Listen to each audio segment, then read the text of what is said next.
Tiffany, hey there, hey. Yeah, I feel a little bit better today. Every day it feels a little bit better. I definitely,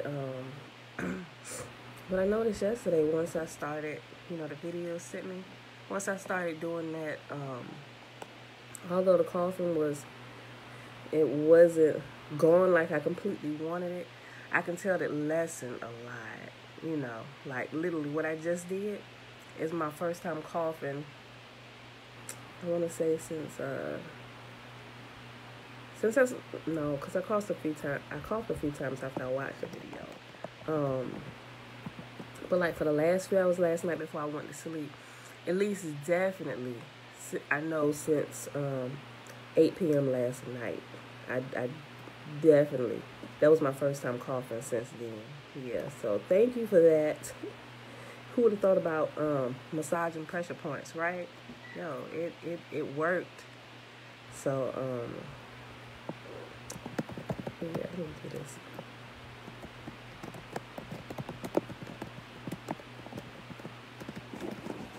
So, I'm extremely grateful about that. I hate coughing. I really do. Alright. Lay it too down.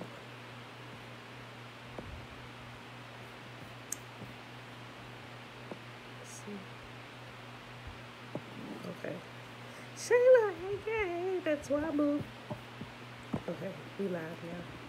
Okay, hold on, we're still doing a thing.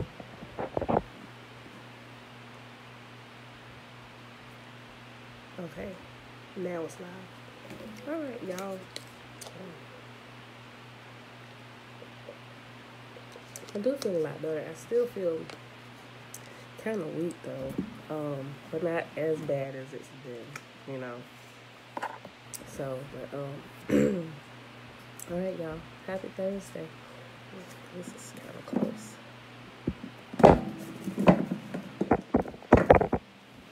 What's this?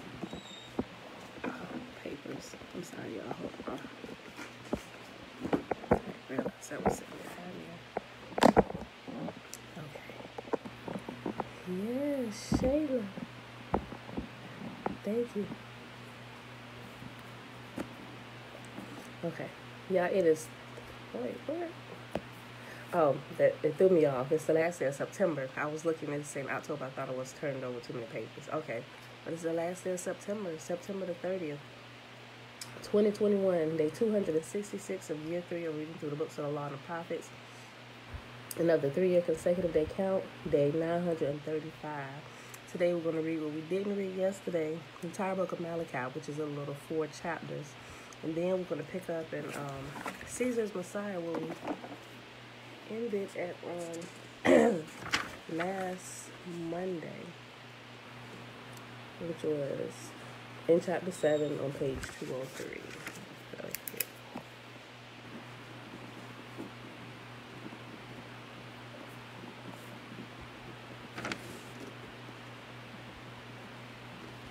Alright, y'all. We'll go ahead and do the shimmer. And then we'll get this rocking and rolling.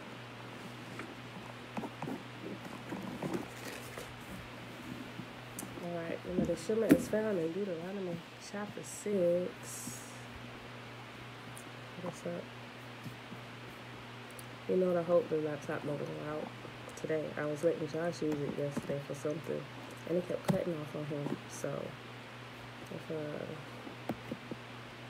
YouTube go out ahead of time. Alright. I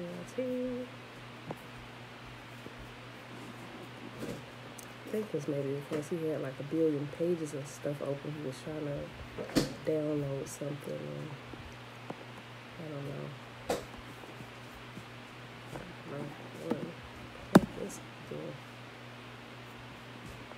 Okay, pull it up right there.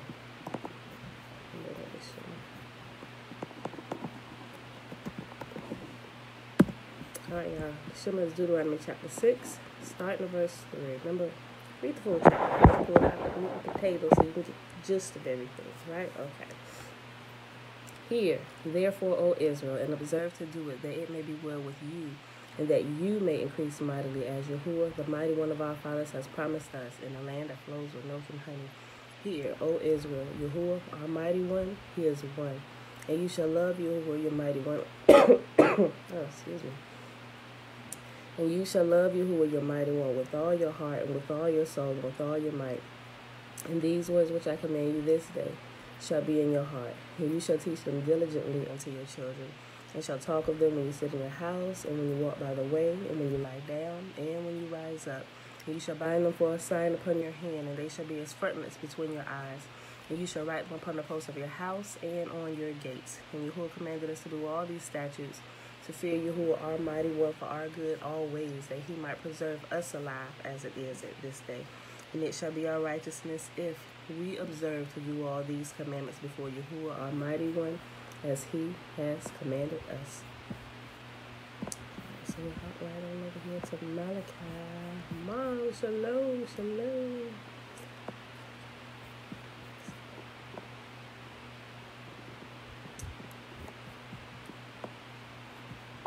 Okay, Malachi Chapter 1. This is a message that Yahuwah gave to Israel through the prophet Malachi. Yahuwah's love for Israel. I have always loved you, says Yahuwah. But you retort, really? How have you loved us? And Yahuwah replied, this is how I showed my love for you. I loved your ancestor Jacob, but I rejected his brother Esau and devastated his hill country. I turned Esau's inheritance into a desert for jackals. Esau's descendants in Edom may say, we have been shattered, but we will rebuild the ruins. But Yahuwah, the God of heaven's armies, replies, they may try to rebuild, but I will demolish them again. Their country will be known as... Oh, shoot. And there it goes. It just went out. See? Hold on, y'all. I might have to get my hardback Bible today.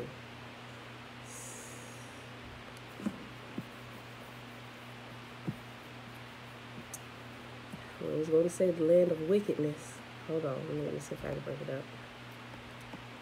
To YouTube and everything. Hold on, y'all. Let's try this again. Let's try it again. I'm glad I told them ahead of time. Yikes. Do me a favor. Shayla. Oh, wait, okay. Hold on. Wait. Hold on. Can y'all see me? Okay, it's still recording, but it's saying my connection is unstable. Can y'all see me?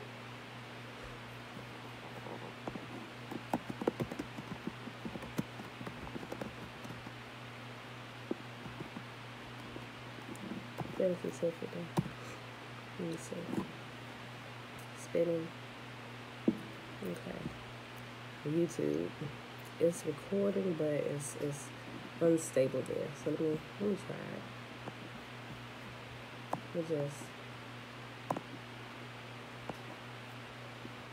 I'm sorry, y'all. Let me just end YouTube again real quick. Not on YouTube. Okay. Let me start.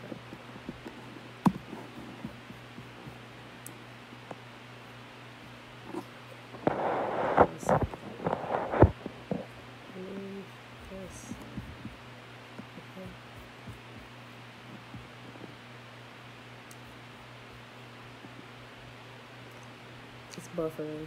Yeah. Okay. I just ended it. I'm bring it up again real quick.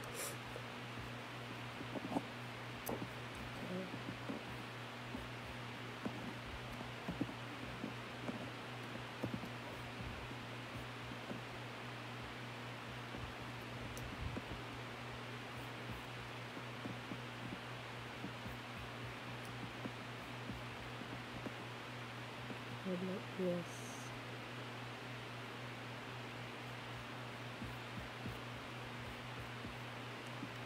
Alright. Okay, let's go live again,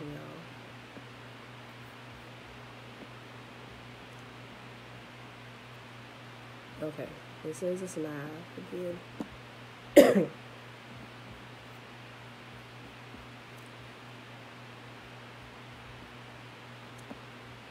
Let's just make a little note. It cuts out again. Just come over to Facebook.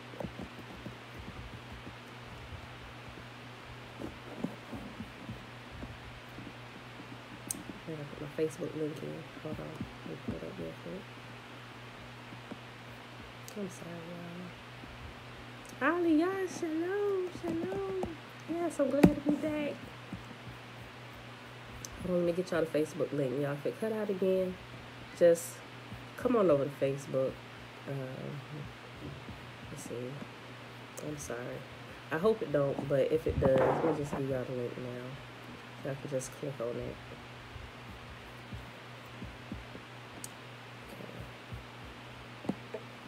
Okay.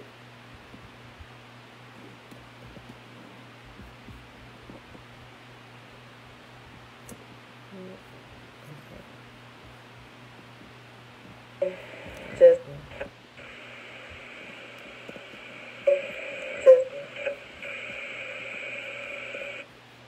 y'all. Here is the link. If it cuts out again. But goodness, shalom. Okay, y'all. If it cut out again, I'm just gonna get my heart back out, and I'll just read from there. Right? Hopefully, it won't cut out. But if it does again, I'm gonna have to upload the the Facebook video today. Okay, so let me go back to my spot in Malachi.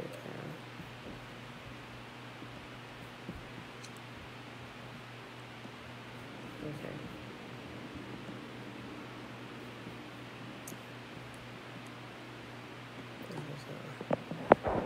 No, they not messing with me.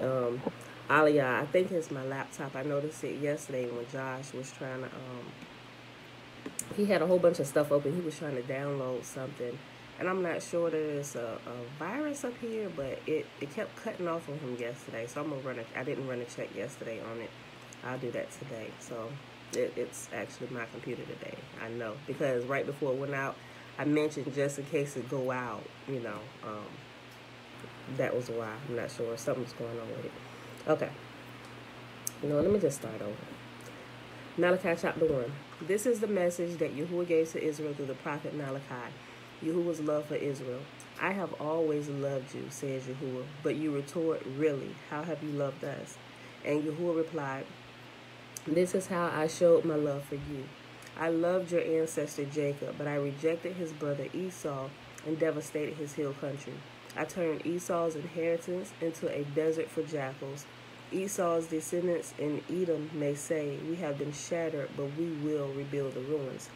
But Yahuwah, the God of heaven's armies, replies, they may try to rebuild, but I will demolish them again. Their country will be known as the land of wickedness, and their people will be called the people with whom Yahuwah is forever angry. When you see the destruction for yourselves, you will say, truly, Yahuwah's greatness reaches far beyond Israel's borders.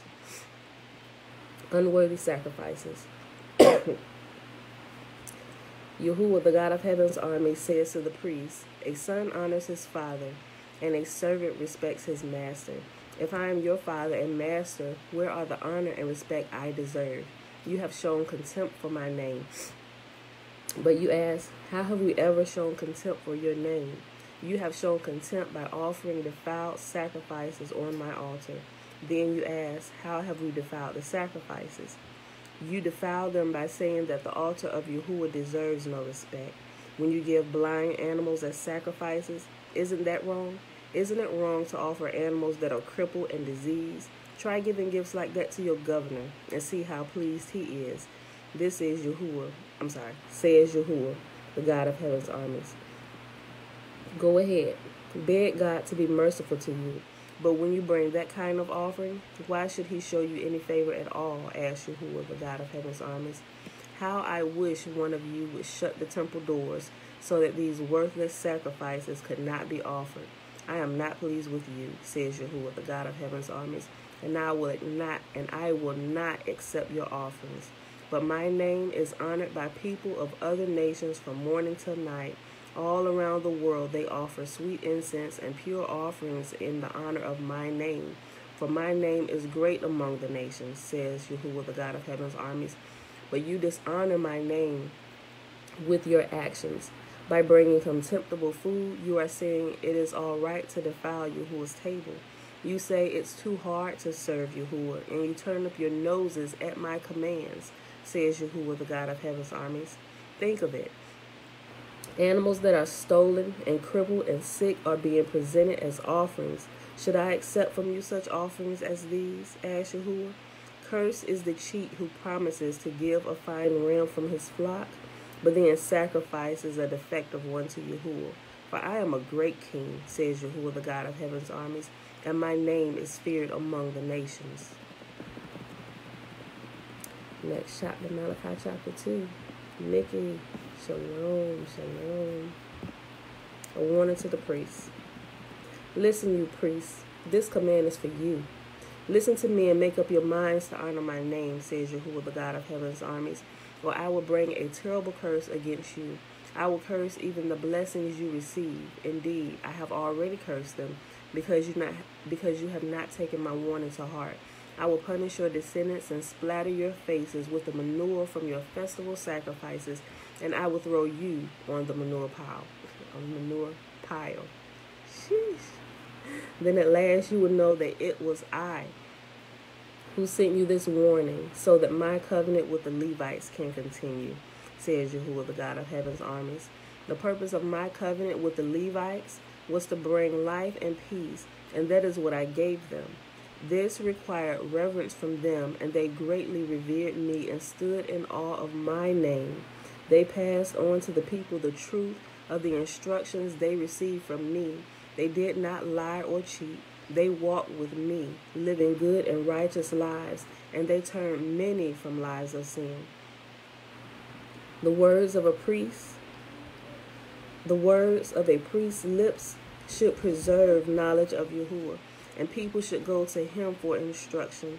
For the priest is the messenger of Yahuwah, the God of heaven's armies. But you priests have left Yahuwah's paths. Your instructions have caused many to stumble into sin. You have corrupted the covenant I made with the Levites, says Yahuwah, the God of heaven's armies. So I made you despised and humiliated in the eyes of all the people. For you have not obeyed me, but have shown favoritism in the way you carry out my instructions. A call to faithfulness. Are we not all children of the same Father? Are we not all created by the same God? Then why do we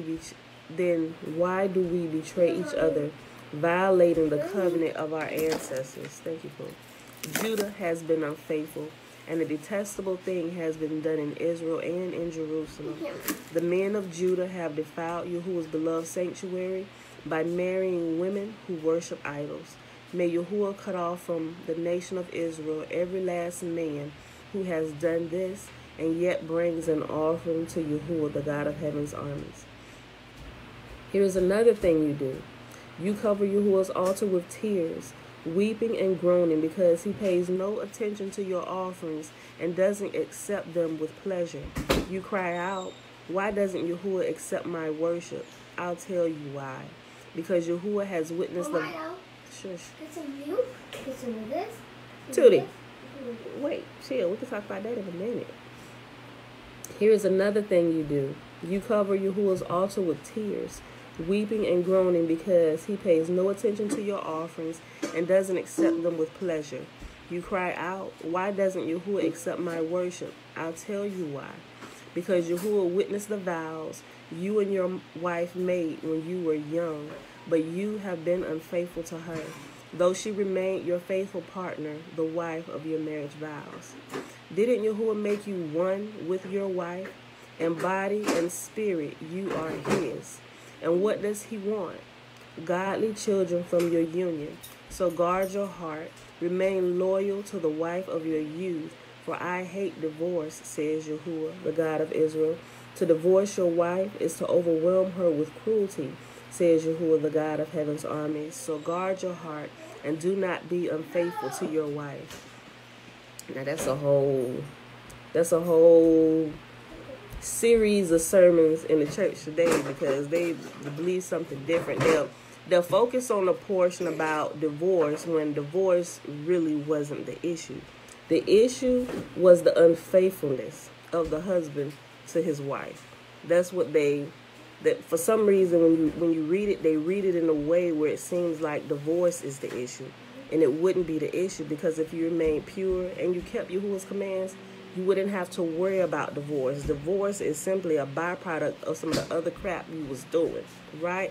But I like to focus on the things that really doesn't make neither here nor there. Yes, Yahuwah says he hates it, but it's not divorce in itself that he hates. It's what you were doing that led up to the divorce, right? It's going to kill everything. Your wife and your children. It's killing the faithful union that he wants to reproduce more children, more people who would be faithful to him. Remember, everything that he talks about Israel, when he talks about the adultery and the idolatry, he uses the physical idolatry and adultery that we experience here as humans to give us a direct example of how that looks when we commit adultery against him and we're unfaithful to him. So that's why he's always harping on that. He wants to teach you how not to go down that path of divorce. Yes, he hates it, but that's really not the issue. The issue is the faithfulness and remaining single-hearted and faithful and ikhad with Yah and Yah alone, right? And with your husband or your wife and your husband and wife alone. That'll totally kill all the polygamy and polygyny arguments and all that stuff. Or what about y'all worried about the wrong thing? That's what about. Who cares that King David did it? Who cares that King Solomon did it? What happened to their houses when they disobeyed that command? The command, it was a command that it was somebody a few weeks ago, they said, well, you ain't gonna find that nowhere in the Torah where Yahuwah commanded men to only have one wife. I'm like, clearly, brother, you are not familiar with the Torah, are you? Because I will point it out exactly where it says it, almost word for word. Almost word for word. Where he always addresses the head, right? And the head was the king. So he told the king that you are not to multiply wives unto yourselves. Not just wives, but some other things he was talking about. But he specifically called out wives, right? Why? Because the people do what the king do. And if the king is doing it, it must be okay for the people to be doing it, right? They know that they took, they took orders from the king. The men looked up to the king, right? The priests, everybody. What they were doing is what trickled down to the people, right? As the head goes, so goes the body.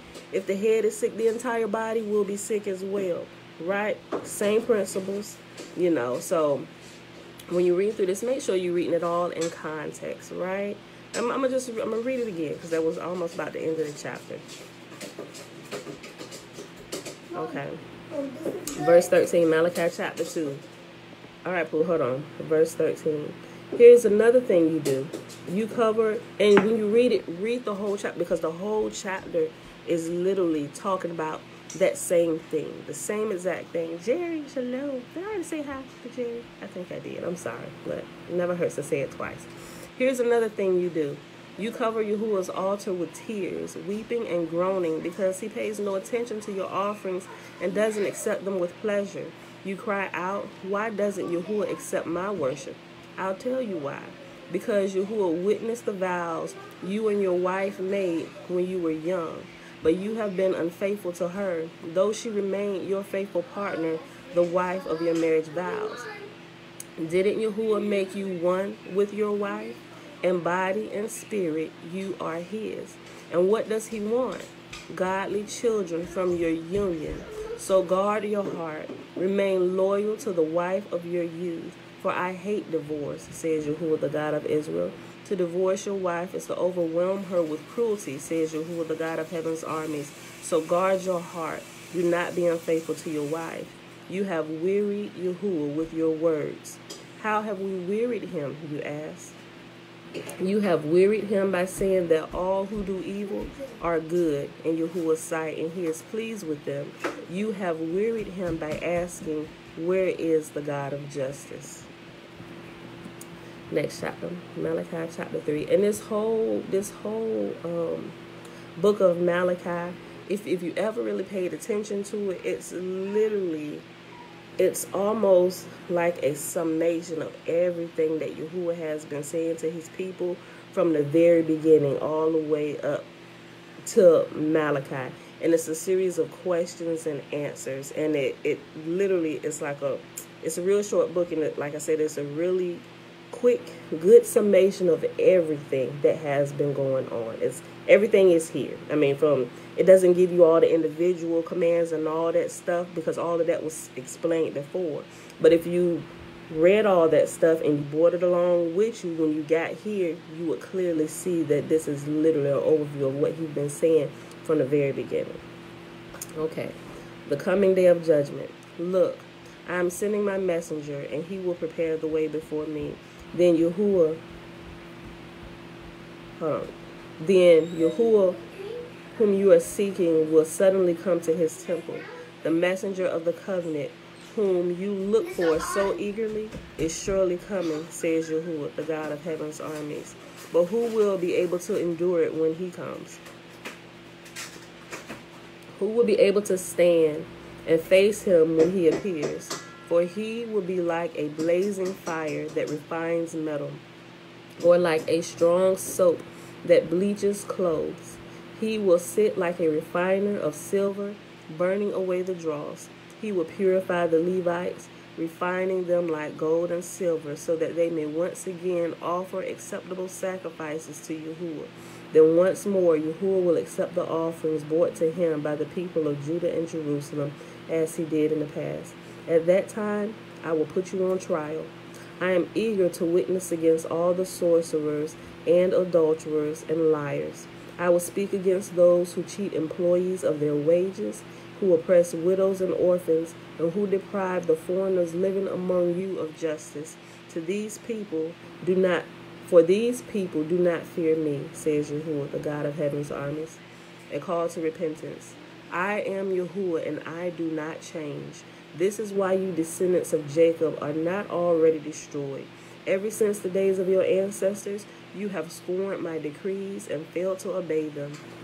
Now return to me, and I will return to you, says Yahuwah, the God of heaven's armies.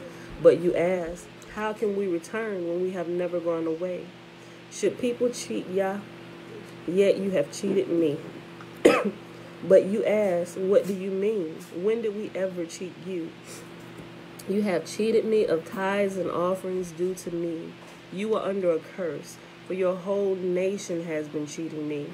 Bring all the tithes into the storehouse, so there will be enough food in my temple. If you do, says Yahuwah, the God of heaven's armies, I will open the windows of heaven for you. I will pour out a blessing so great you won't have enough room to take it in. Try it. Put me to the test. Your crops will be abundant, for I will guard them from insects and disease. Your grapes will not fall from the vine before they are ripe, says Yahuwah, the God of heaven's armies. Then all the nations will call you blessed, for your land will be such a delight, says Yahuwah, the God of heaven's armies. So clearly we also know that they take this.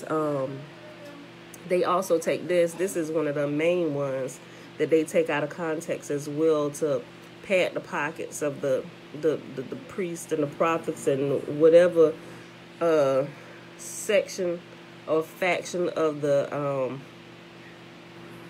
what do you call it? The ministry gifts, pastor, prophet, teacher, preacher, evangelist, right? This is how they build wealth for their homes. But what Yahuwah was talking about here, if we remember everything, hard head, shalom. If we remember everything, why was tithes? First of all, let's identify what the tithes are. Tithes is always food, right? And when Yahuwah addresses and he said, bring the tithes into the storehouse, what were the tithes for? They were for the Levites, because the poor, everybody else received an inheritance of land except for the Levites. Yahuwah said, I'm your portion, right? Which was great. It was probably the best portion. Like, I would rather have Yahuwah as my portion than to have a portion of land, right? And although the Levites had land within all the other tribes' land, that's how it was set out. Every other tribe, all the other 11 tribes, they got portions of land as it was divided out, right? All right, son, all this land is for you and your descendants. Y'all divided up amongst yourselves. You know, Asher, Gad, Judah, you know, all the different tribes, right? But because the Levites were the priests for all their brethren, right, for all the tribes, within each tribe, there was a section set apart for the Levites. So they did have land, but it was literally kind of on loan to them because they were the priests. They were kind of like the visiting parties in the land where they were at, right? You had to have priests within the whole family. So wherever the family was, you could find somebody who was anointed by Yah, i.e. the Levites, right? So although they had that portion of land, everything that they bought, when they bought their gifts and everything to Yah, he said, give it to the Levites, right? So that's why they were easily accessible in each other's land. So, okay, babe. Love you too. So, everything that was given to Yah was given to the Levites, and then the Levites would take it and present it to Yah, and then Yah in return would give those gifts back to the Levites. So everything that was given to Yah, but Yah, he said, I'm your portion. Because I'm your portion, everything that is given to me, I'm going to turn around and give it right back to you, right? Okay, so that's what the tithes was for, and it was food. They harvested their crops. Some of them, they bought animals, and that's how the Levites lived. That was their food, right? They didn't really have to do much, a lot of work like everybody else in the other tribes were, because their job was to seek the face of Yah and pray for the people. Y'all get it, right? So because that was their full-time job, Yahuwah said, I'm going to take care of you. You're faithful to me, I'm going to be faithful to you. Be faithful to you, make sure everything you need is taken care of. But they done took that to a whole nother level in our day and time, right? Because some people would say that, well, they didn't have money. Yes, they did. They had, matter of fact, if you go through, Yahuwah talks, even when he was talking about the tithes, he talked about money as well. They had money. They had like shekels and the temple shekels, all those different forms of monetary value. As a matter of fact, during the feast, for those who had to bring tithes up, when they met at Jerusalem 3 times a year, and they were to bring their tithes and stuff during that time, Yahuwah actually specifically called it out. He said, if your tithes is too much for you to bring to the place where I put my name, which was Jerusalem, right? He said, you can take your tithes and you can exchange it for money. You can exchange your tithes for money. There was a separation. There's tithes and there's money. He said you can take your tithes and you can exchange it for money, so it'll be easy for you to travel. Instead of bringing, especially you've been saving up for months to bring this to the house of Yah. If that was too much for you to travel with, take all of it, sell it. He said, get the money in exchange and make your way on up here to Jerusalem. Take the money, put it in your pocket, in your purse, whatever. Come on up here. But when you get here, he said, then you can take that money and then exchange it again and purchase everything you need. He said, you can purchase anything you want this time. He said, purchase anything you want for you to enjoy the feast when you come to my house. It's behind in the rent. How do we give y'all almost $13,000? That's where our rent went. Oh my gosh. We're about to be put out on the street. And y'all, look. And so we started thinking about this stuff in the early 2000s. Right, I was like, something ain't right about this. Something is not right about this. They say, oh, well, if it don't meet the need, it must be a seed. Then we go and give this, and we about to be put out, things getting cut off, we in the dark, we're Trina here, sent the kids to go to Trina house for, I think about a week till we scrambled up enough money to get our power back on. Boy, them was hard times.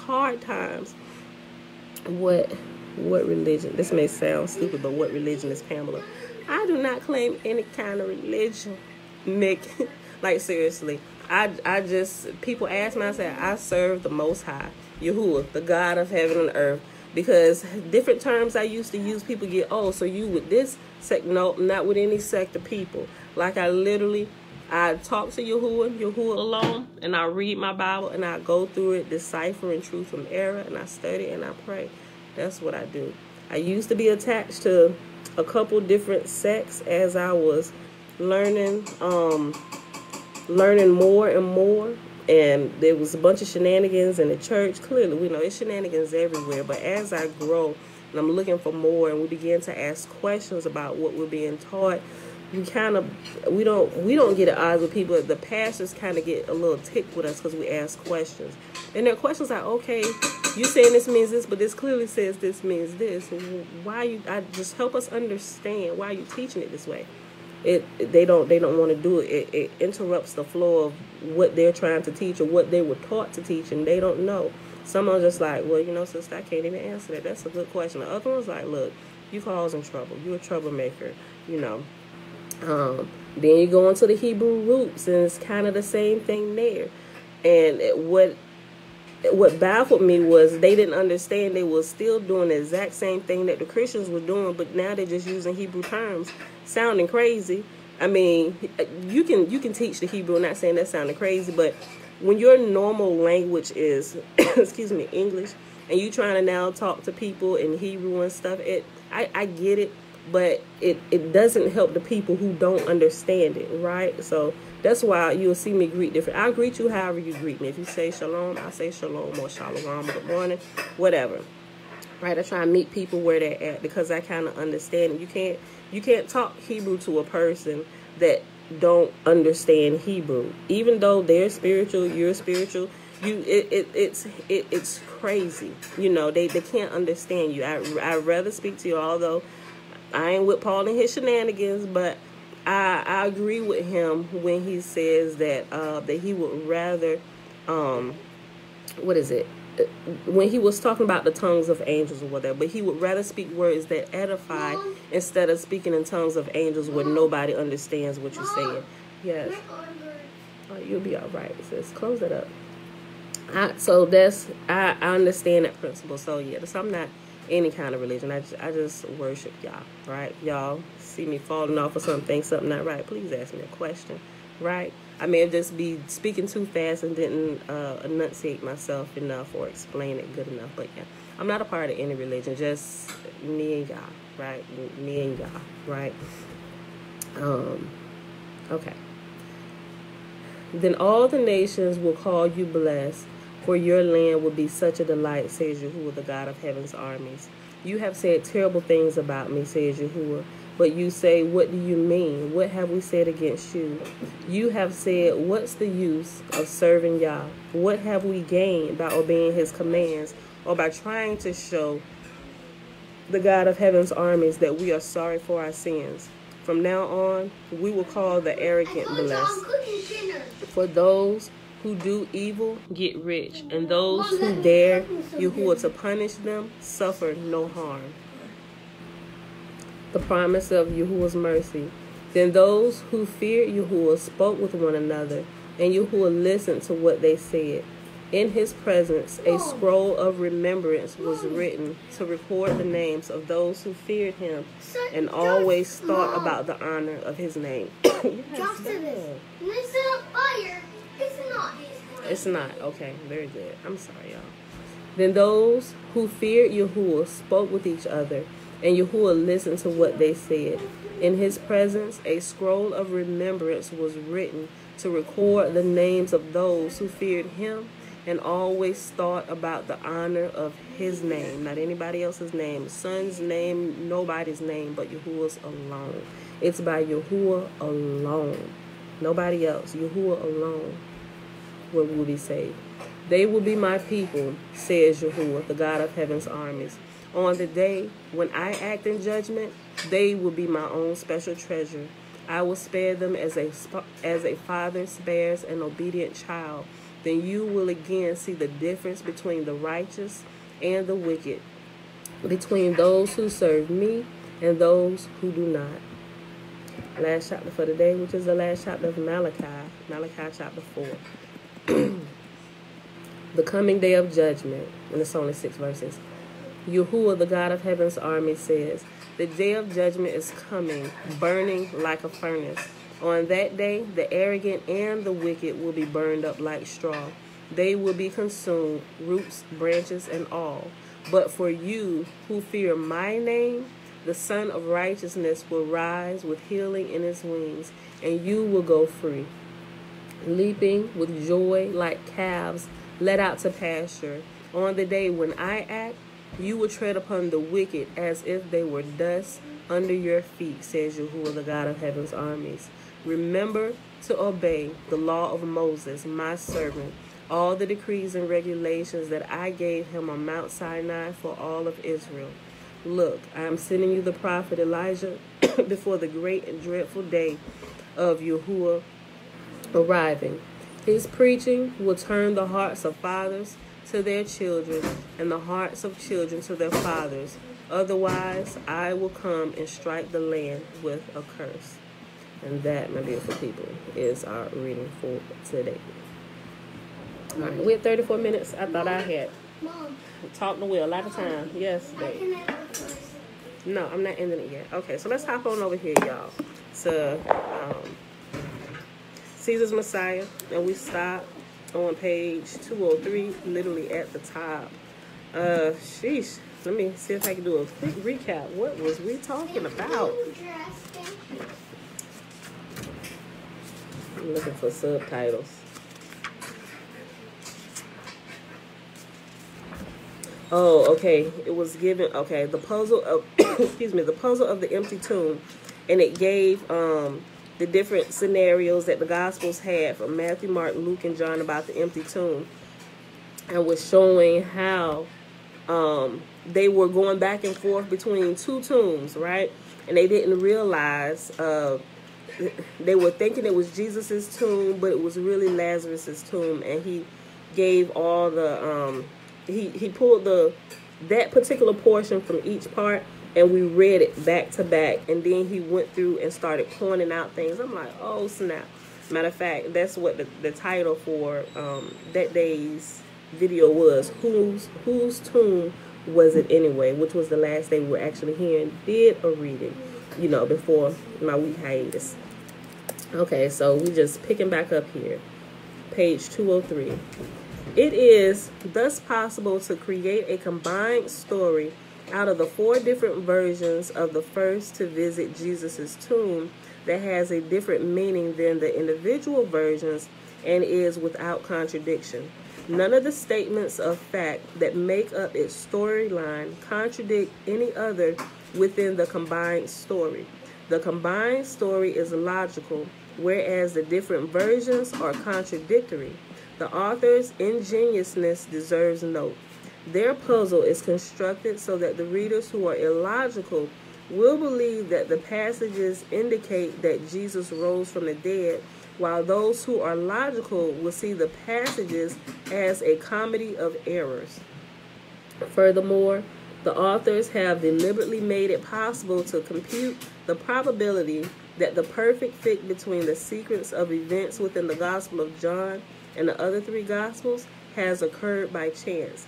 This can be done by use of what I refer to as the chain of multiplication, which the Romans, being avid gamblers, would have known to use in calculating their odds. The chain of multiplication is, in fact, the method used, for example, to ensure that slot machines are profitable for their owners.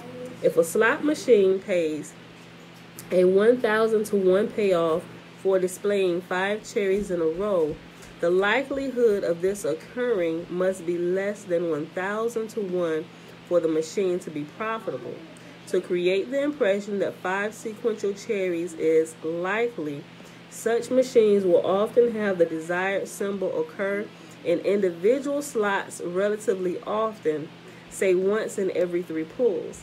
However, one slot will display the symbol rarely, say once in 100 pulls. Now, I'm not a gambler, but I understand this now. Because we had like this little slot. I'm not a gambler, but my husband used to play like the slot machines a lot. And so when he go through different things, and not really like the slot machines, but it's like a coin machine that they have at gas stations. So he would take like a roll of quarters and he would go. And he would just kind of put it in, and he would calculate it. He would be there for like a couple hours. Oh, you know, taking these $10 bills and going to this darn machine. But we began to notice after about a month, he had patience to do it for like a month, right? His family kind of gambles anyway, so he kind of grew up shooting dice and stuff. So he liked numbers a lot. So, but he began to notice this pattern with this particular machine. Yes.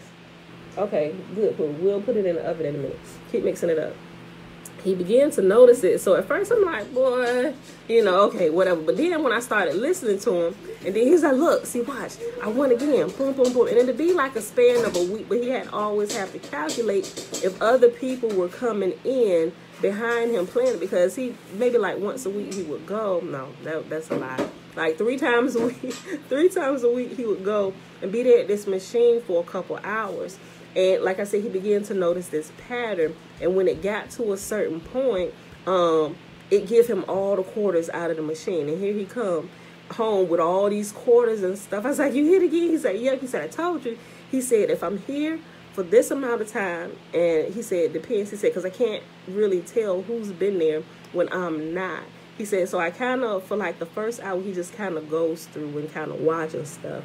And so he'll, anybody that's ever played the quarters and all that stuff, but based on what he was explaining, he picked up a pattern that was going on. So now, although they had other machines in there, it was this one particular one that he always went to because he was used to playing on this one. So even if when he came in, somebody else was on it, he would wait until they got off the machine, but he would watch them on what was happening while they were on the machine, and he would always seem to win. He would have to explain it to you, but this made me think of that, because there is really, anybody that's gambled, if you're good with odds and probability and stuff, you'll be able to figure it out and you'll win a lot. And I ain't gonna lie, I didn't do it with the slot machines. I did it with the lottery a few years ago, when I was kind of learning about it a little bit, because I was learning about it. I was actually looking at how people who win the lottery end up worse off than before they actually won the lottery if they win big sums of money. And really what it is, it's how you already handle money. If you're not good with handling a little bit, you're not going to be able to handle a lot. So if you're in a little bit of debt when you won the lottery, although you may be able to pay some of your debt off, if not all of it, you're going to end up, if you don't get the proper financial education, you're going to end up being in way more debt and being broke within a matter of 5 years, if you made it to 5 years, if you won a big jackpot, right? Because you never became financially literate, right? So when I was looking at today, I was like, well, let me go. I was looking at all the different, I'm not telling y'all to go do this. I test stuff, so I decided to test this particular card that it seemed like it was people were having a high probability of winning. It was like $40, not big jackpots, but they were big jackpots to where you could win like $1 million and a couple $1 million and stuff, right? So I went through and I bought. I was like, well, I wonder if I purchased, because when you buy them, the particular one, I forget what it is. I want to say it was Cash for Life that I was playing. It was a couple different ones I was using. Then I narrowed it down to one. And I realized, I began to talk to and I get them from the gas station. I talked to the guy. He said, okay, when they come in bundles and boxes of this here, right? And each one is $1. And then I learned about the megaplier and the multiplier and stuff. So if you're going to play, they ask you if you want to add like the megaplier to it. Some people like play the number straight. And some people, they won't take the megaplier. But if you take the megaplier and you hit it almost literally doubles the money you get. So if you got 2 of the numbers and you opted to get the megaplier and you got the megaplier right, so say the megaplier number was the number 10, and out of the other 6 numbers that you chose, you only got 2 right. If you hadn't gotten a megaplier, you wouldn't have won anything. But because you got 2 of the numbers right and you got the megaplier, now you won $100, right? You know, so I looked at that. So when I played, I was like, okay, you always double your chance whenever you get the megaplier. So while I was running the test, I always got the megaplier, and I won after doing it. So I was doing like dollar here, dollar there, kind of going through and everything. So I decided to, after I went, if you bought, it was like a stack of 200, so $1, and it's $200. There was no taxes on it. So I decided to buy them by the stack at 200, and I just kind of went through, and I realized while I was going through the odds and stuff, it wasn't just with like the stack. There was a bigger number that was at play, depending on how many, because there were a few winning tickets in each box that came, and possibly 4 to 5 winning tickets in every stack of 200. And I realized that by buying the stacks of 200 at a time and going through, scratching the tickets, some of it was a couple different ones. They were scratch offs, but there was some where I forget the name of that one, where I actually chose the numbers and put it in. But anyway, I end up, as I was literally, I had a notebook and I was keeping track of the winnings, the stacks and all that stuff, and what it amounted to. But with the ones that I did, and I probably did it maybe like 4 times buying the stacks of 200, but I would always literally just break even. And throughout all of the tickets, the winning tickets out of each stack, I would literally just win my money back. So I didn't lose anything.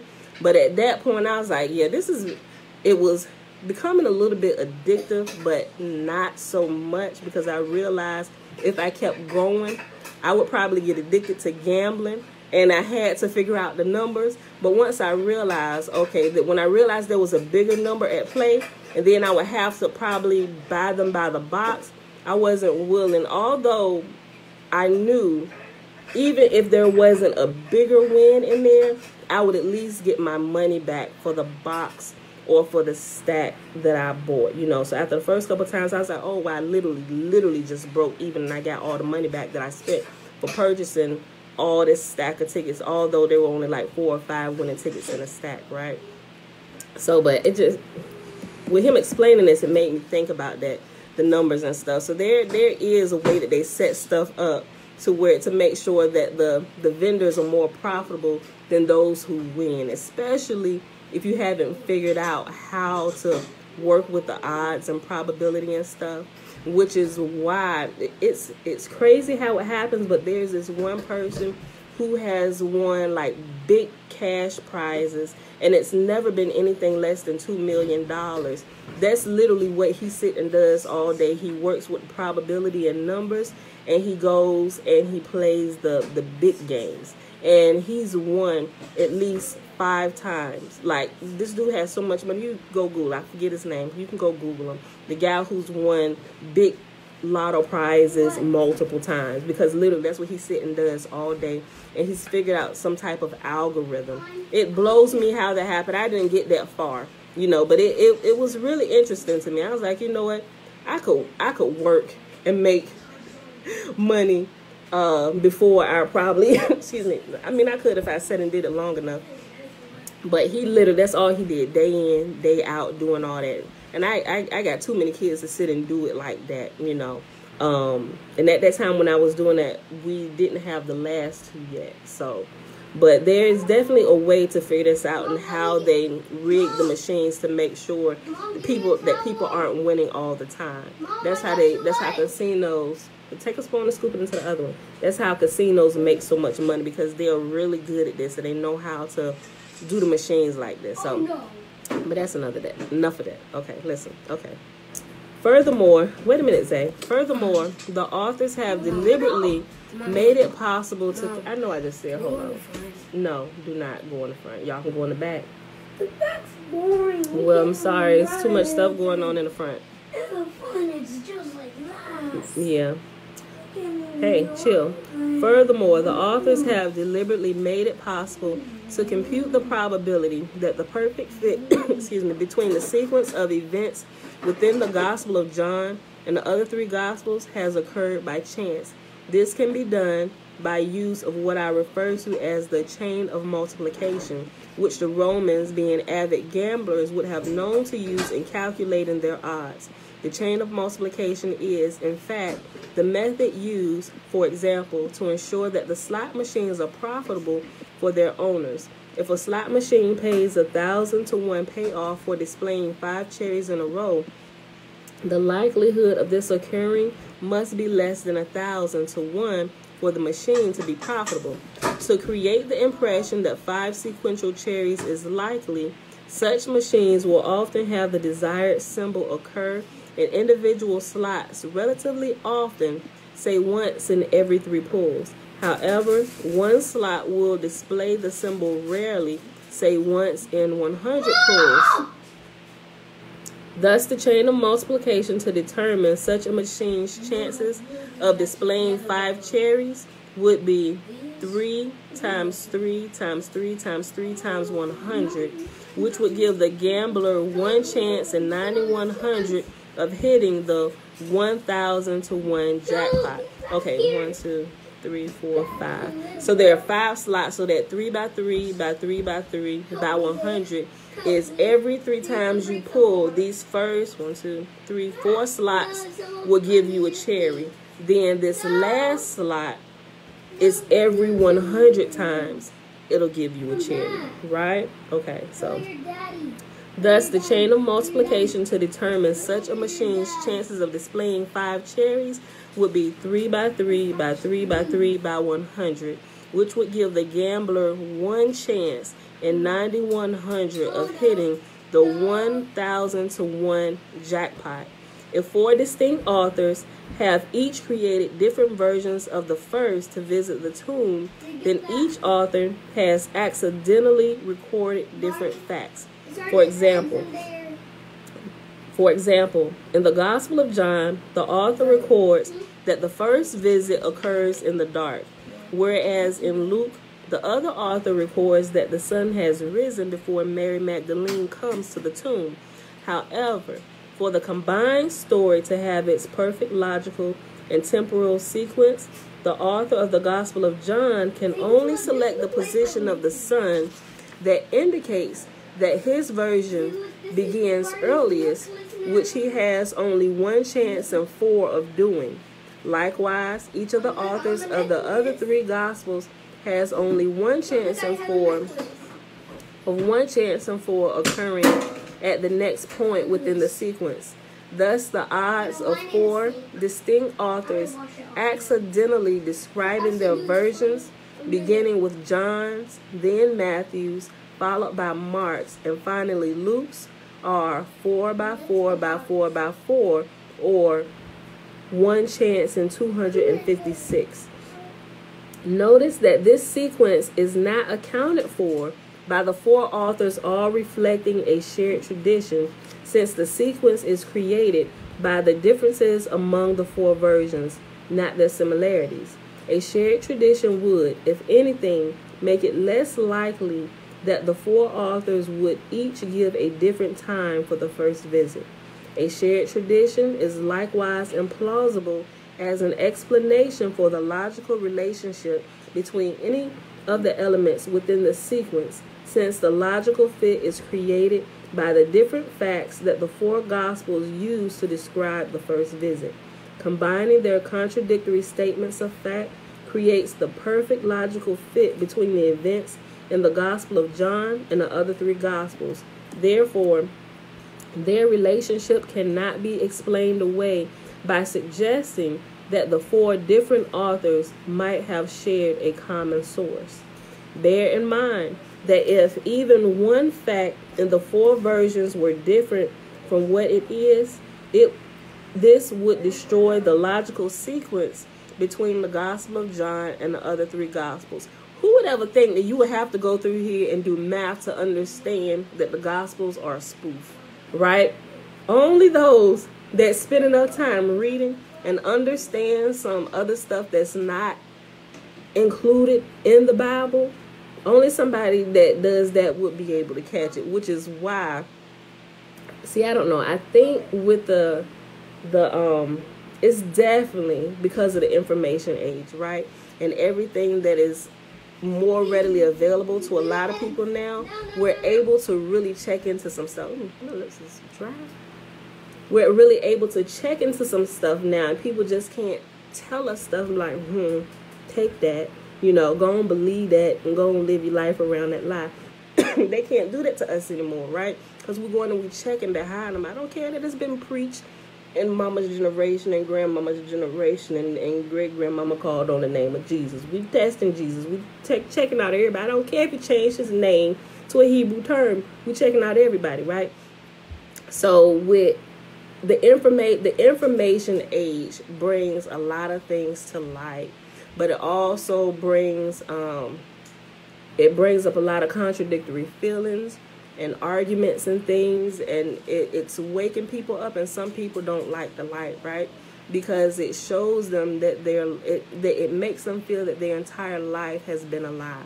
And so now they begin to question a lot of things. Well, what about this? And I know this happened, and we use this name doing that, and it worked then. But you know what? It doesn't work now for some people. When you're in ignorance, I explained it before, when you have a child, when you have a younger child, an older child, you tend to give the younger child, a toddler, way more grace than you would ever give your teenager, because now your child has grown up and you understand right from wrong. And you know that it's not that. And you know there isn't a Santa Claus. Matter of fact, we never taught you that. Although other people are teaching that, you know that it's never been a Santa Claus. It's always been dad and mom that's been doing this, right? To whereas you have younger children who are still just literally trying to get a grip on this life that they've been born into. What is that? That's a box, but the older child has grown and developed enough to understand some truths, to whereas the younger child is still, what is this? And they're testing and they're touching stuff. So that's what like Christians are like. They're still like babies, really. And you can really just give them anything and they just take it. Most of them is that way. And so when you take something from them, like, no, that is not good for you, they scream, they cry, they throw and they holler, and they just pitch a fit, because they're not able yet to separate truth from error, right? They're not able to, let me see if I can use this as an example. They're not really, okay, so you know how, and they use this a lot, don't touch the stove is hot, right? They're not able to separate that. Even though the young child may go touch it, boom, burn their hand, now they think the entire stove is a monster, when that's far from the case. The stove has never been a monster, but we told you not to touch it because we understand how the stove works. We understand that a stove is neither good nor evil, right? The stove is neither good nor evil. You can call it alive, you can call it dead. If you turn the power on or cut it off, however you want to look at it. But the thing is, the child doesn't understand that, and they're not able to decipher between good and evil yet. So now, if they are hurt by it, it's automatically evil altogether, and they'll stay away from it. Same thing with vacuum cleaners, the loud noise. They don't understand that this is a cleaning mechanism. It's just something that's loud and scary and have lights, and it chases them through the house. If you're a bad parent, you chase your child through the house with a vacuum cleaner. Don't do that, right?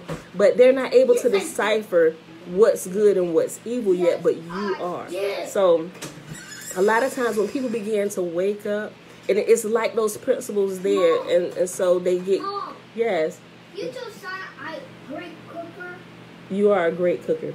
But Christianity is like a bad parent chasing their child through the house with a vacuum cleaner, scaring them, like just for the pure heck of it, right? And so when you begin to wake them up, now it's like, oh my gosh, everything is bad, and even the things that I experienced are good, you're telling me we're bad. No, what I'm telling you is, I'm a great cooker, and Tyson, no. You are a great cooker. Ignore them, okay? Close that up.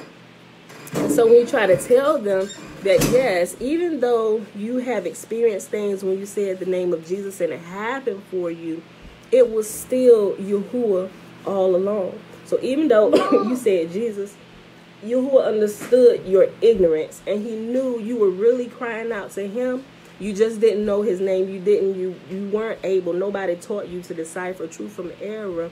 So what you call that's just like a little child. They see you, they don't have their pronunciation right, or they may hear somebody call an adult something, but they get it wrong. That's not really their name.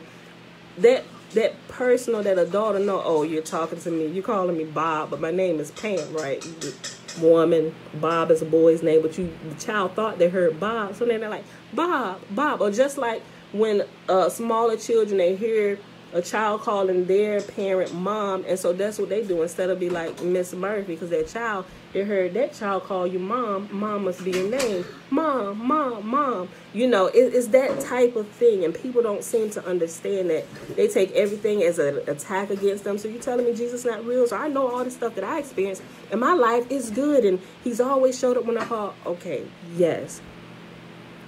What you've experienced is real.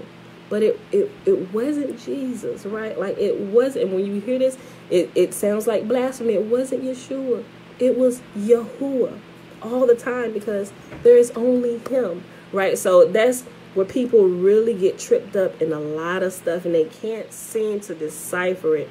Because they for one, when it's new, it's like everything is foreign and everything. Nope, it's heresy. Stay away from it, right? And that's what Christianity teaches you to do. So that's why it's hard a lot of times to even talk to Christians. Even those you love, when you try to kind of explain it to them, it does not compute, because they've been inundated with Christianity so long, and they think that this is the truth, until they actually begin to pull themselves away from the constant teaching and indoctrination of what the church gives you week in and week out, going on Sundays and Wednesdays and Fridays and sometimes Tuesday, depending on where you're at. If you're constantly being fed all of that stuff, it's hard for you to break away from the lies. It's hard for you to see the entire forest for all the trees that are right there in front of your face, right? So when you break away from it and you actually begin to read it, you begin noticing and it begins to happen. Anybody that's begin to wake up and you actually begin to read it, that's how it begins to happen. Your state of sleep or that slumber begins to break the more you read through Torah yourself. And although I'm reading it to you, I'm telling y'all, read on your own. Break out your Bibles while we're reading it together. Pull out your favorite Bible so you can see that I ain't reading from some type of magic book or something where I'm trying to lead you astray. This is what this says. And if you keep it in context, this is what it was saying. Where somebody else in Christianity, they'll read you the same passage and they give you a whole different interpretation because they've taken it out of its context and didn't give you the backstory and read everything else, right? So that's how your state of delusion and the illusion begins to break when you personally go read, and you'll begin to notice the contradictions, and then you'll start having questions and wait a minute, and then you realize the I ain't gonna say the whole thing is a farce, but although the entire Bible, and I know this is gonna sound like heresy or blasphemy to some people, the entire Bible is not true, but there is truth found in the Bible. It's been tainted and toyed with so much, but you can still find truth within it if you read it enough. And once you begin to read it and you begin to notice the contradictions, you're well on your way to being able to separate the truth from error at that point, right? So, but I like how he was explaining this. It really takes a genius to be, and that's what I'll give them that. I say the Piso family, Rome, they were geniuses with the pen and paper, right? That's their gift. They can write up literature so good and make it seem so true if you are kept in the dark about certain things, which has happened, which is why this has gone on not 2,000 years, but literally over 4,000 years, right? Literally over 4,000 years. If you read it and you look at everything, you realize it's not been 2,000. It's been extremely longer than that. And then we wonder, okay, why are we still waiting for Jesus to come back? First of all, he was invented. He ain't never coming.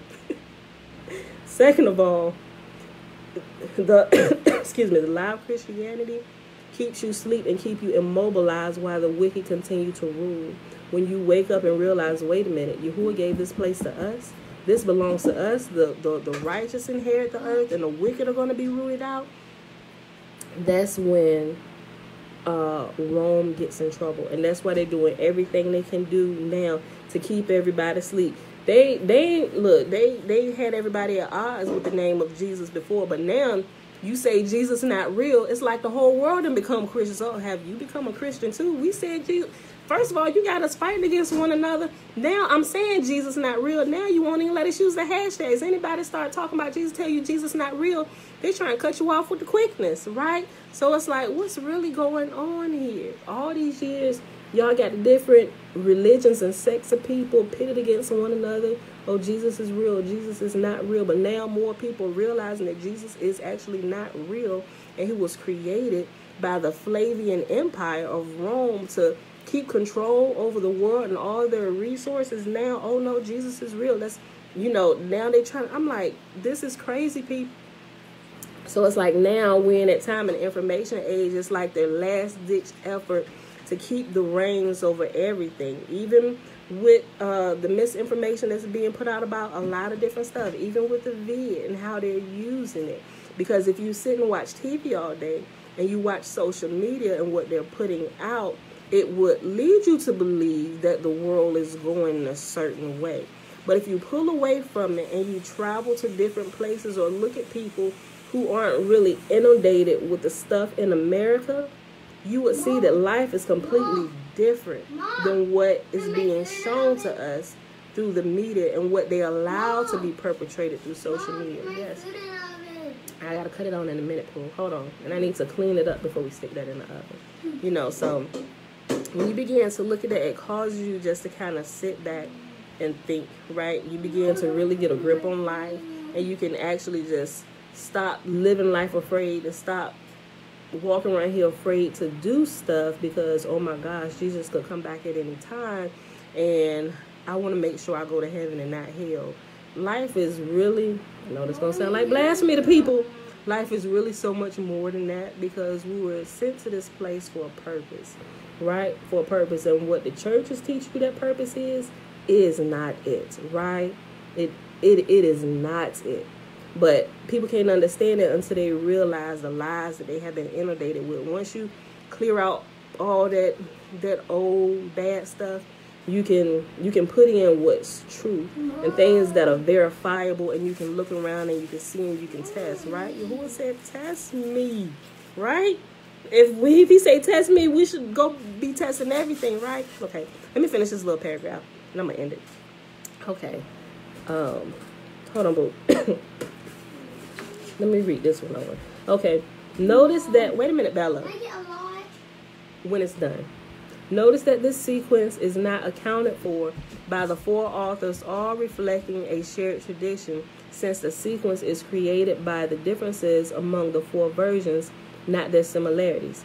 A shared tradition would, if anything, make it less likely that the four authors would each give a different time for the first visit. A shared tradition is likewise implausible as an explanation for the logical relationship between any of the elements within the sequence, since the logical fit is created by the different facts that the four Gospels use to describe the first visit. Combining their contradictory statements of fact creates the perfect logical fit between the events of the Gospels of John and the other three Gospels. Therefore, their relationship cannot be explained away by suggesting that the four different authors might have shared a common source. Bear in mind that if even one fact in the four versions were different from what it is, this would destroy the logical sequence between the Gospel of John and the other three Gospels. For example, if the author of Matthew, the Gospel, the Gospel whose position of the sun in the sky, that's the brightness, the sun indicates that its visitors come directly after John's had recorded that the first visitors encountered not one but two angels, then the combined story would become contradictory. This is because this description would then not match the one in John's, which states that one disciple arrived first. Therefore, the probability that the author of Matthew accidentally records that the first visitors encounter only one angel and not as found within the other two Gospels, 0 or 2, is 1 chance in 3. and that probability becomes an element in a chain of multiplication for the entire sequence of events. The following are the statements of fact that 4 distinct authors would have to accidentally record to produce the perfect sequence of events between the Gospel of John and the other 3 Gospels. I have included the lowest odds of each event being recorded by a particular author. For example, events 4 and 5 below, where the author of John mentions that the disciple looked into the empty tomb but did not go into it. It can be argued that the odds of this irrelevant detail even being mentioned at this point are far higher than 1 chance in 2. Nevertheless, I only give the binary possibility, that is, the author could either record that the disciple did or did not look in. And we'll pause. Maybe I should read these. Let me just read these because it's short. It's 21 of them, but it's real short. Okay, so here are the possibilities. This becomes quite fun now if you read the Gospels along with this and you pulling this apart, especially if you kind of like a math person, like I was saying before, and if you're into probabilities and stuff like that and kind of look at it and it's like, oh snap, this is crazy. You see this, like, how could we never see this before? And then the more you read and understand how much they literally made a spoof and are pretty much laughing at you, you begin to feel more silly as you begin to uncover more. And it's like, it can't be hidden. It's like, how could we have ever missed this? Did we ever read the Bible at once in our life? Did we always just sit and listen and have somebody read to us? Not that I'm doing what they did, but I'm trying to open your eyes. Let's read this together. Ask questions. Let's look at this. Let us reason together. Go through here and look at this, right? Because we all been made fools of. Listen, okay, so number 1. Hold on. Let me read the last sentence. Nevertheless, I give only the binary possibility, that is, the author could either record, excuse me, that the disciple did or did not look in. Number 1, the Son must indicate that Mary comes first to the tomb in the version given in the Gospel of John, 1 chance and 4. Excuse me, hold on.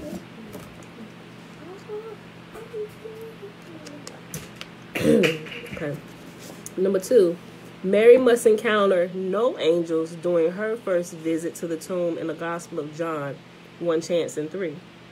Number 3, the other disciple must reach the tomb first, not Peter, 1 chance and 2. Number 4, the other disciple must not go in, 1 chance and 2. Number 5, the disciple must look in, 1 chance and 2. Number 6, Simon Peter, not Peter, or the other disciple must be the one who arrives second at the tomb, 1 chance and 3. Number 7, he must go in alone, 1 chance and 2. Number 8, the other disciple must go into the tomb after Simon Peter, 1 chance and 2. Number 9, the Son must indicate that Mary comes into the tomb second in the version given in the Gospel of Matthew, 1 chance and 4. Number 10, the group described in Matthew must encounter 1 angel, 1 chance and 3. Number 11, the angel in Matthew must be outside the tomb, 1 chance and 2. Number 12, the Son must indicate that Mary comes into the tomb next in the version given in the Gospel of Mark, 1 chance and 4. Number 13, the group from Matthew must encounter 1 angel, 1 chance and 3. Number 14, the group from Matthew must encounter the angel inside the tomb, 1 chance and 2. Number 15, the Son must indicate that Mary comes to the tomb last in the version given in the Gospel of Luke, 1 chance and 4.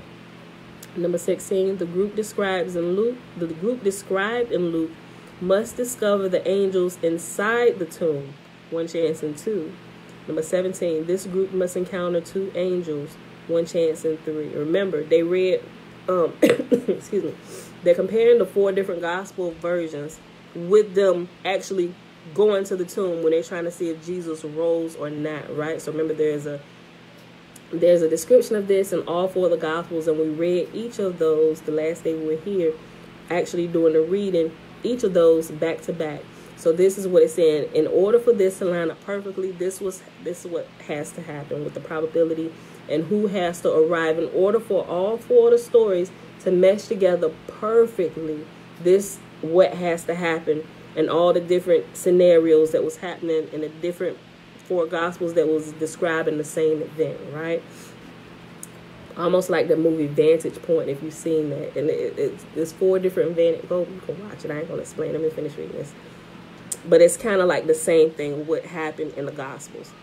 The Son must number 15. The Son must indicate that Mary comes to the tomb last in the version in the Gospel of Luke, 1 chance and 4. Number 16. The group described in Luke must discover the angels inside the tomb, 1 chance and 2. Number 17. This group must encounter two angels, 1 chance and 3. Number 18. The angel must request that Peter, not Simon Peter, be told, 1 chance and 2. Number 19. The Mary who stands outside weeping in John must encounter two angels because the plural is used in Luke to describe those who go to the tomb, 1 chance and 2. Number 20. The angels Mary sees must be inside the tomb because those who go to the tomb in Luke are described as not seeing Jesus, 1 chance and 2. Number 21. Mary must encounter Jesus outside the tomb, 1 chance and 2.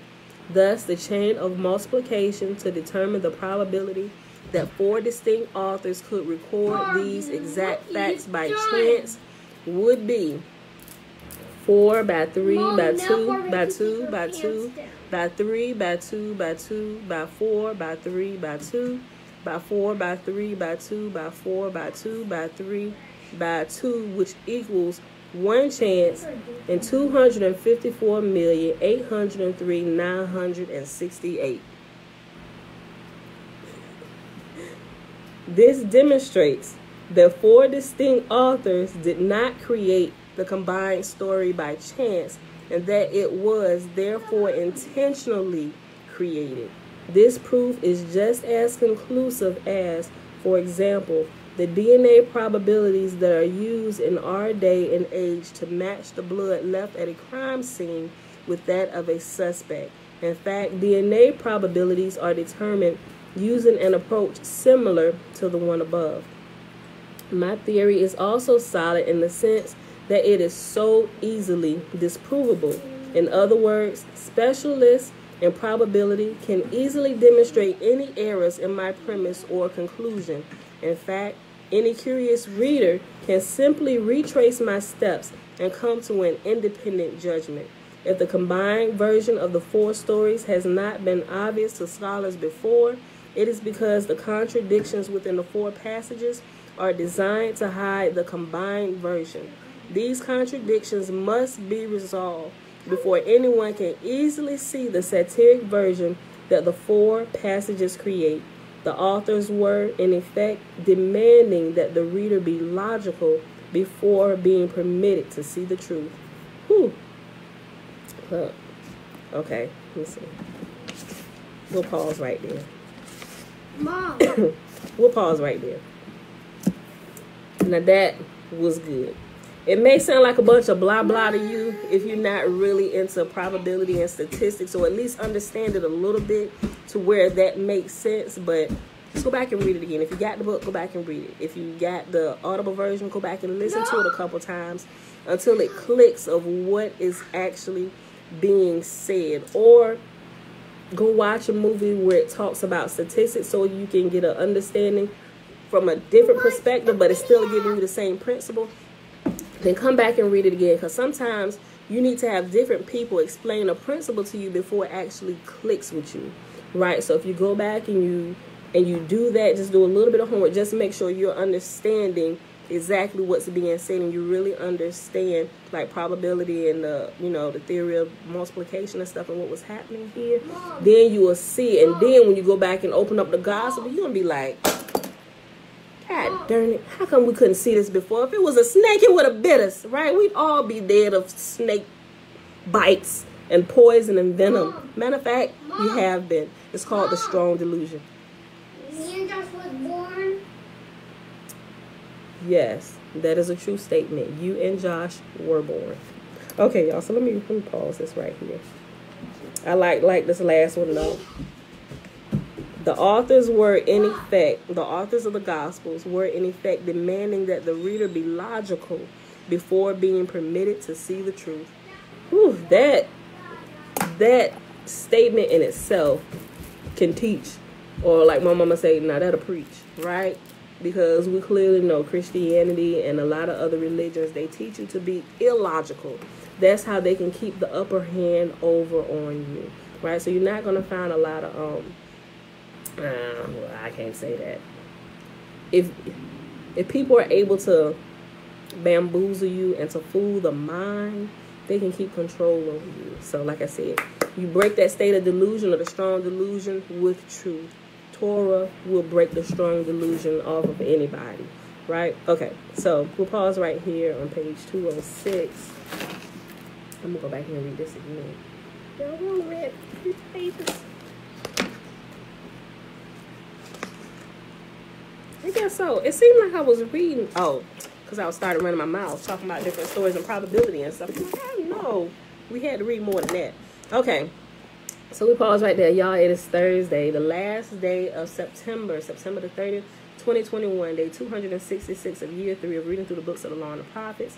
And of the 3-year consecutive day count, day 935. Y'all, we finished the book of Malachi, which is actually the last chapter in the New Testament, but we skipped over Job and Proverbs and Psalms, so we're actually going to backtrack, and tomorrow we're going to start reading the book of Job, then we'll go through Psalms, and then we'll go through Proverbs while we're finishing up reading Caesar's Messiah. And we read chapter 7 in Caesar's Messiah, and we started at page 203, and we paused on 206. Excuse me. So we'll pick it up there tomorrow. So let's go here and do the blessing. I'm actually glad this stayed on to record this second little half. All right, y'all. So the blessing is found in Numbers chapter 6.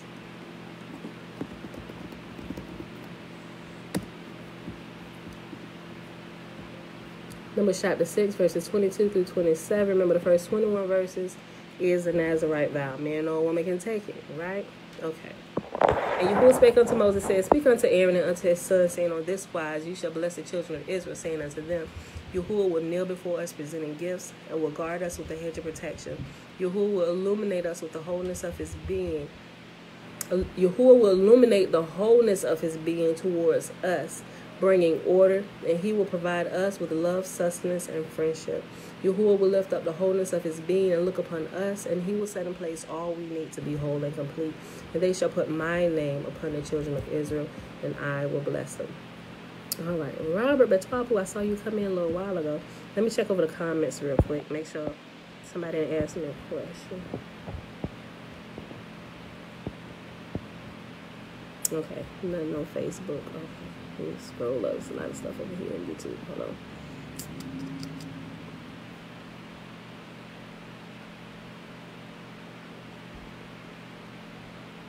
What's the afternoon in the UK? Good afternoon from the UK. That was good, Jerry.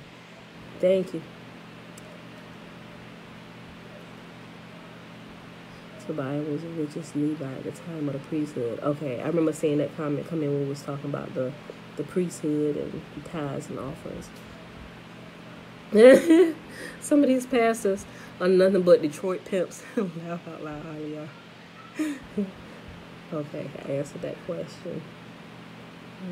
Similar, okay. Nick, asking about the religion, and I was talking about my religion.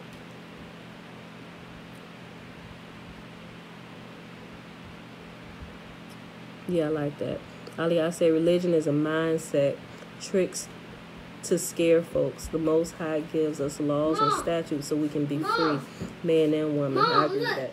When I drink after Dad, Saya say this, and I'm die. Tell Saya to come here. You're not gonna die. It's just good practice not to drink after anybody, though. Boy, my kids sometimes, she's talking about something. If she drink after Dad, she gonna die. My kids sometimes I don't talk to that boy. Oh yeah, I just saw your comment about the slot machines. People used to hang around the slot machines and work out the timing. Yeah, that's exactly what my husband was doing. He worked out the timing for that machine. Mom, in here. Mom, in here. Yeah, that's right. Okay. Mom, stay here. Mom. Yeah, you're right, Mick. Yes, okay. Stay here. Sorry, that's just Isaiah. Hey, who was that? Boy, don't you say that crap no more. Why would you tell her if she drunk after that she was going to die? You're going to get sick. She's not going to get sick, although it is a good rule not to drink after anybody. You don't want to pass germs. I don't care who they are. But you don't say nothing like that, because even if she did, even by mistake, she wouldn't die. Dad doesn't have some type of flesh-eating disease or something like that would cause that to be true. And if that was the case, we would all know that, and nobody would even go near Dad. So that's not true. Don't say stuff like that. That's stuff you say to scare her. But you don't have to do that to convey a truth to her. You don't have to scare her. You can just tell her the truth. All right? Don't scare me, Mom. Just say. Mom. Okay, y'all. Mom. Ain't that what they do to her in church, though? Mom. If you don't accept Jesus, you're going to die and go to hell. Now everybody's scared not to accept Jesus. Mom. Everybody's scared to even look into Jesus. Zay scared of me. Okay, thank you for letting me know. I'll deal with him too. All right, y'all. That's enough. All right, so somebody end this. I love y'all. Thanks for hanging out with us today. You know, there had to be some kind of shenanigan that popped off up in here today with these kids. Okay, girl, give me the juice. All right. Okay. All right, y'all. I love y'all. I'll see y'all back here in the morning, 7:15 a.m. Eastern Standard Time. Bruce. Go ahead. Well, me and you say peace. Yeah, we said peace. Bye, y'all.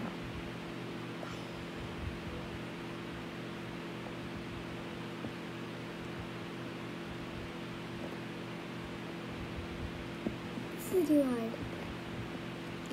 Girl, what is she doing? Got it.